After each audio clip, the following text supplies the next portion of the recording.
Good evening, Erev Tov. So we continue with Hilchot Pesach. Last week we spoke about B'dikat Chametz. Well, this week we'll move on to Hechsher Keilim a little bit. The truth is that the sugya of Hechsher Keilim, I know it intimidates a lot of people. People find it daunting that the idea of going and how to be machshir different Keilim.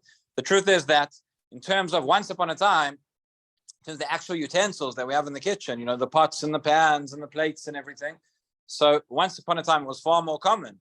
People didn't have separate sets for everything. The same sets that you use during the year, people would have to kasher for Pesach. Nowadays, it's far more common. People have separate sets. There are certain things, sometimes pots, sometimes cutlery, sometimes things which we take from the year and we kasher them for Pesach.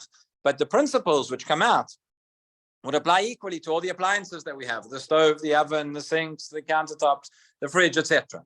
So it's good to know, to understand the principles of Hechsher Keilim, how it works, and then to see the applications from that. And the principles are not as complicated as it may seem. Remember a couple of years ago, when I think the first year of lockdown, right, the people were talking about it. There were all these videos that came out on the internet because for the first time, you have these hagala tziburit. Somebody wants to go and kasher their pots or whatever it is. So there are places you can go in Yerushalayim for sure, where somebody does it for you and you can go. That was the first year. Everybody was at home.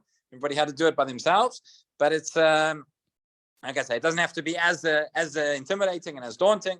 If we understand the principles, it becomes a lot easier.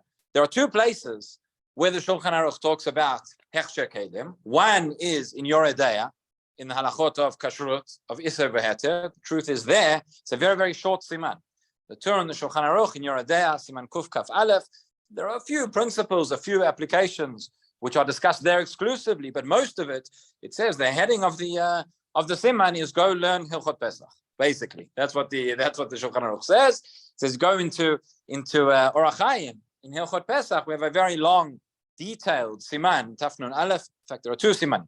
Tafnun Aleph talks about the principles and talks about the different Keilim and what is required in terms of Hechsher Keilim, and then Siman Tafnun Bet tells you how to do it practically, when you can do it, and how much water, etc. So, in order to understand, first of all, the first question we can ask is, why is it necessary? Why do we need to kasher the Keilim in the first place, right? And let's distinguish between two situations. One situation is where you have a pot or you have a utensil or an appliance, whatever it is, which is dirty, which has a little bit of food that is still there. There is residue, there's oils, there's foods that are stuck to it, that are still there. Again, once upon a time, and you see this from the sources, where they talk about different pots and food that's stuck to the side of the pots and things like that. Thankfully, nowadays, it's a lot cleaner, it's a lot more hygienic than it was once upon a time.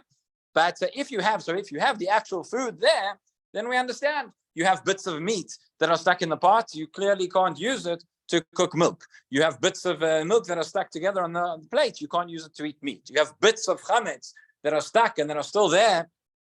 Clearly, you cannot use that for Pesach. But what happens when we have a pot, a plate, whatever utensil, which is completely clean? There is no food left in it. It's been washed with soap in the dishwasher, whatever you like. It is clean. Nonetheless, we still are required to kasher these utensils, because when you cook in it, the taste, right, the ta'am of the food is absorbed into the walls of the pot or into the walls of whatever utensil it is. This is what's called ta'am. The whole sugya and the Gemara talks about ta'am ke'ikar, which is beyond the scope of what we can go into now, all the details. But essentially, we're concerned for the taste of the food that is absorbed into the pot, and that is why you have a meat pot, a pot which you've cooked meat, you've cooked your chicken soup in it.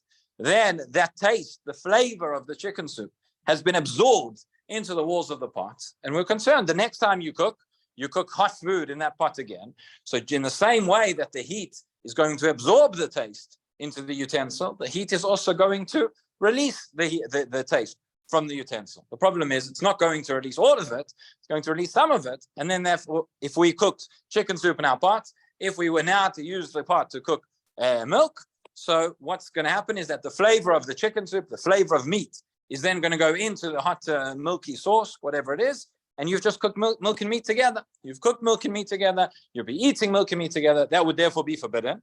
So We have separate pots for milk and separate pots for meat. Same thing, if a pot was used to cook treif, right, you can't use that until you've kashered it for kosher food. Same thing, if a pot was used to cook chametz, you're not going to be able to use that pot to cook for Pesach, because the taste, the flavor of the chametz food, which was absorbed into the pot previously, is now going to go and be into the Pesach food that you're cooking. And again, so this would apply anytime there is heat involved, whether it's a pot, whether it's the oven, etc. Another important principle, which I'm sure many people are aware of, is the idea of ta'am lifgam, which is that when we have a taste of the food which is absorbed, it's only going to be a problem when it's a ta'am lishvach, when it adds qualitatively to the taste. But if it is a blemish taste that is going to reduce the quality of the food, that we're not concerned.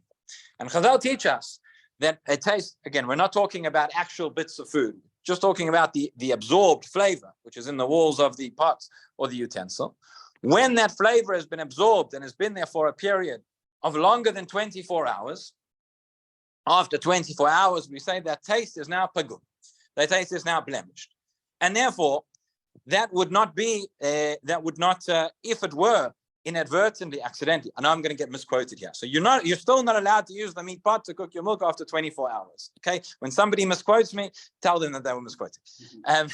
But after 24 hours, Chazal say that is now a ta'am lifgam, and that inherently, if it happened by accident, but it is not going to actually make the food forbidden.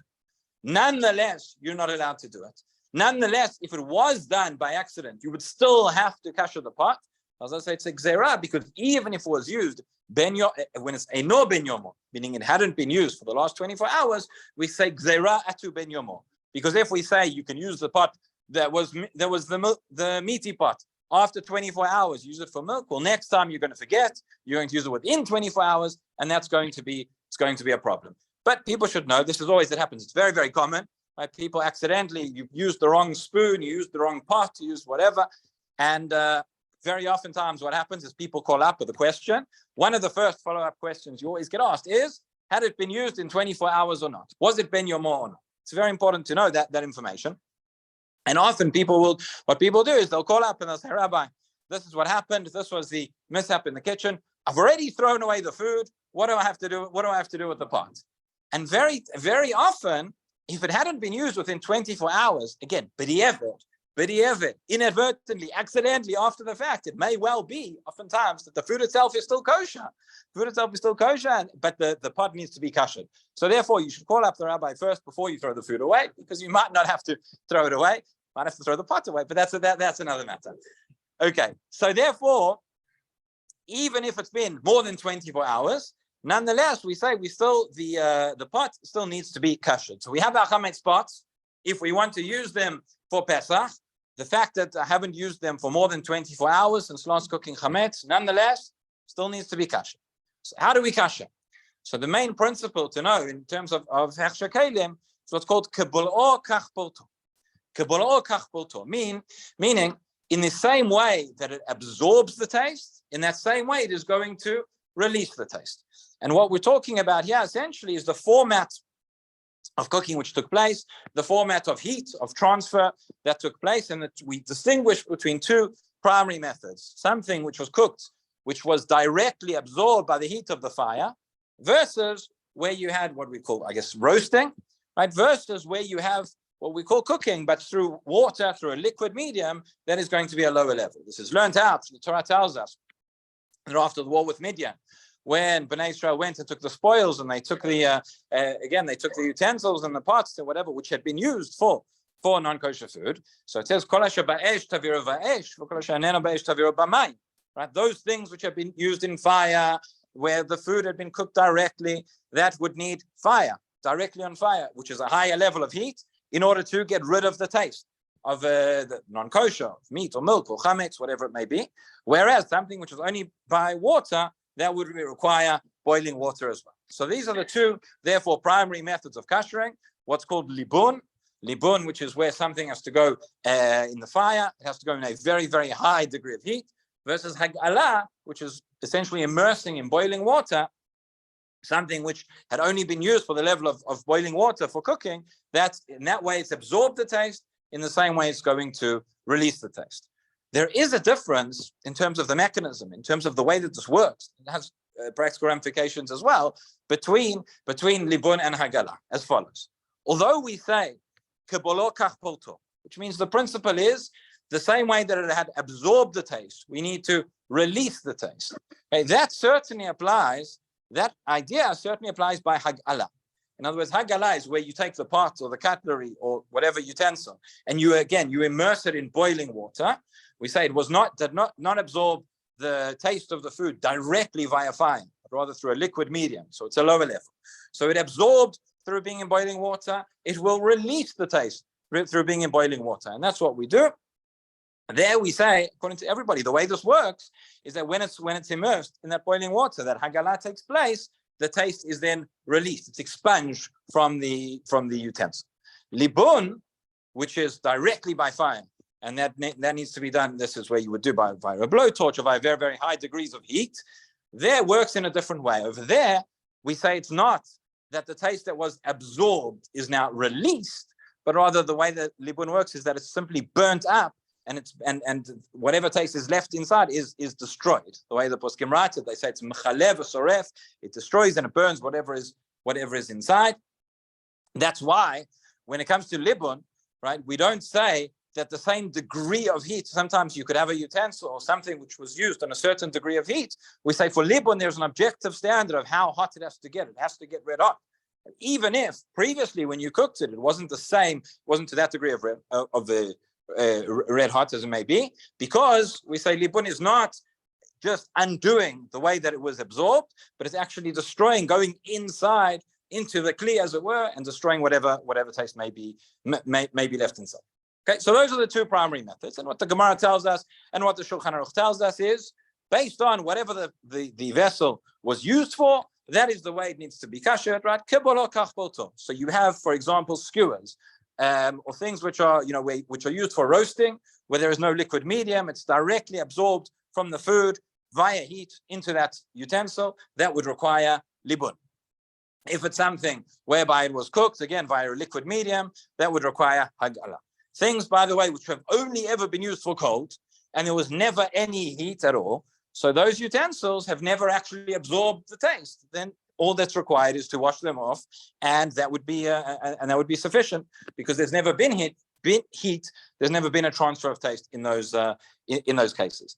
Now there is one exception to all of this. There's a stira, there's a contradiction in the Gemara, because there are two places where we learn these ideas of Hechsher Keilim from in the Gemara. Two areas. One is, I mentioned already, Midyan, what's called giulei akum, from the vessels which were used for treif, for non-kosher food, and those needed to be kasher. That the Gemara in Avodah Zarah discusses this. But the other place where the Gemara talks about kasher and Keilim is, maybe surprising, but it's in Kodshim. It's at a Kodshim. Why? Because the Keilim that were used in the Beit HaMikdash also needed to be kasher all the time. Why did the Keilim in the Beit HaMikdash need kashering? Well, the korbanot are kosher, but they have to be kosher in the first place, right? Okay. No, sir. No, it's all right. Anybody who's been coming to the Gemara Shiur knows the last few days we've been discussing notar, discussing it over there in terms of the context of lava nitak le'aseh. Everybody's welcome to come to the Shiur tomorrow to hear more about that. But essentially what happens is you have a korban. A korban has a designated time in which it can be eaten. For some it's 1 day, for some it's 2 days, whatever it may be. Beyond that time, if there is any meat left of the korban, that is what's called notar, that is literally left over. It is a Torah prohibition to eat it, i.e. that meat and that taste that is left over becomes non-kosher. And therefore, you have the bowls and you have whatever, the Keilim which were used in the Beit HaMikdash for the korbanot after the time of notar, even if everything's been consumed, right? There is still the taste, the flavor from that korbanot which has been absorbed into those Keilim, and that flavor is now beyond the time which it can be consumed. It's now notar, it's left over, and therefore it needs to be kashered. So the Gemara discusses the idea of Hechsher Keilim both in the realm of Avodah Zarah and in the realm of korbanot. And there's a little bit of a stira, because you have it. The Gemara talks about a shipud, a type of a skewer. whereby it absorbs the taste directly by the fire, directly by heat. And in one place it says that would be, based on what we've said until now, we would assume that would require libun. That would require directly by the heat. That requires the higher method of kashering, which is libun. However, in another place, the Gemara says no, that hagala would be sufficient. And the Gemara says why? And the answer is, here's another concept. There's a difference between what's called hetera bala and what's called isura bala. Meaning, if the food, and the Gemara says is this: if the food that was absorbed into the utensil was an issur, it was non-kosher to begin with, then everything we've said until now stands.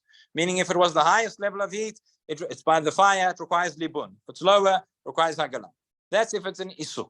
But where what was absorbed was heter, was a permitted taste. Why would you have to kasher something which is a permitted taste? Well, if it was milk in the first place and then meat, or it was from the korbanot, it became notar. And we'll see next time how this relates to Pesach. Then it says for hetera bala, it is sufficient to do hagala. For where the taste that was absorbed was permitted in the first place, it's sufficient to do hagala, even if it was directly by the fire. Right? And next time we'll explain exactly why that is, because we're out of time. And we'll see the question, which all the Rishonim discuss, and we don't have a conclusive answer for, is when it comes to chametz on Pesach. This is going to be the nafka mina. Are we required to do libun for anything for Pesach? Or could we suffice with hagala? And we'll see the nafka minas for ovens and other things, depending on do you call chametz hetera bala or isura bala, but that we will discuss next time. Rabbi Hanania ben Akash, Omer, Tzakadosh Baruch Hu, Zakoti Tzisrael, Lefichach V'alam Torah Mitzvot, Shnei Ma'adnei Chvetz Man Simcha.